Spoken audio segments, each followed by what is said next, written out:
के मन के बिहाव हो गए है, ऐसो मोरो बिहाव करा देते वो, नहीं तो ये जवानी बरी ढल जाही। ऐसो मोरो बिहाव करा दे वो दाई, नहीं तो जवानी ढल जाही।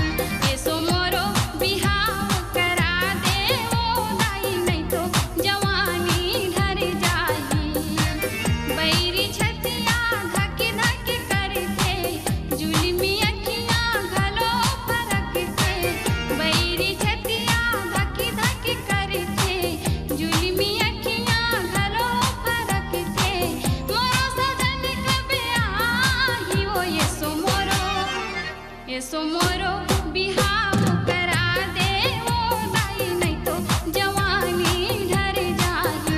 ऐसो मोरो बिहाव करा दे वो दाई, नहीं तो जवानी ढल जाही।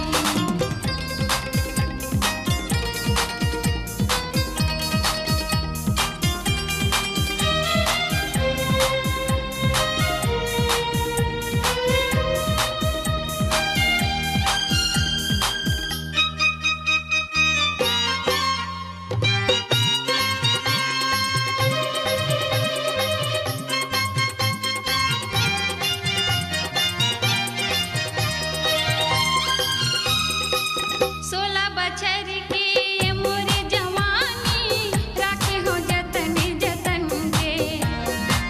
कोनी जनी कभी दुल्हा राजा, आही वो बन ठन के। हाथी माँ कभी मेहंदी लगाही, संगे सुताही संगे माँ खवाही। हाथी माँ कभी मेहंदी लगाही, संगे सुताही संगे माँ खवाही।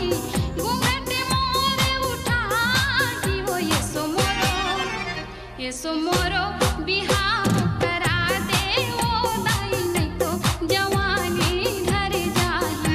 ऐसो मोरो बिहाव करा दे वो दाई, नहीं तो जवानी ढल जाही।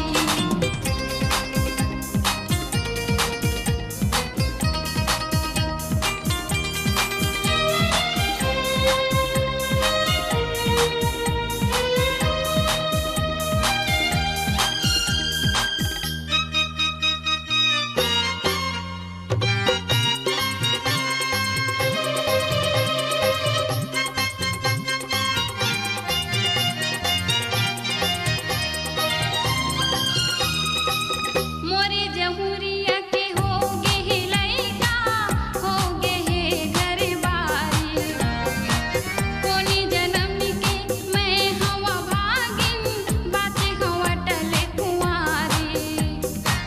ताना मारत अली ने गली ने माँ, मती बदल जाके छिन छिन माँ। ताना मारत अली ने गली ने माँ, मती बदल जाके छिन छिन माँ। जिंदगी कैसे बहाती वो,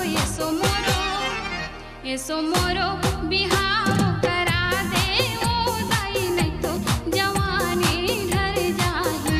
ऐसो मोरो बिहाव करा दे वो दाई, नहीं तो जवानी ढल जाही। बैरी छतिया धक धक करके, जुलमी अखियां घलो फरकते। बैरी छतिया धक धक करके, जुलमी अखियां घलो फरकते। मोरो सजन कबे आही वो, ऐसो मोरो बिहाव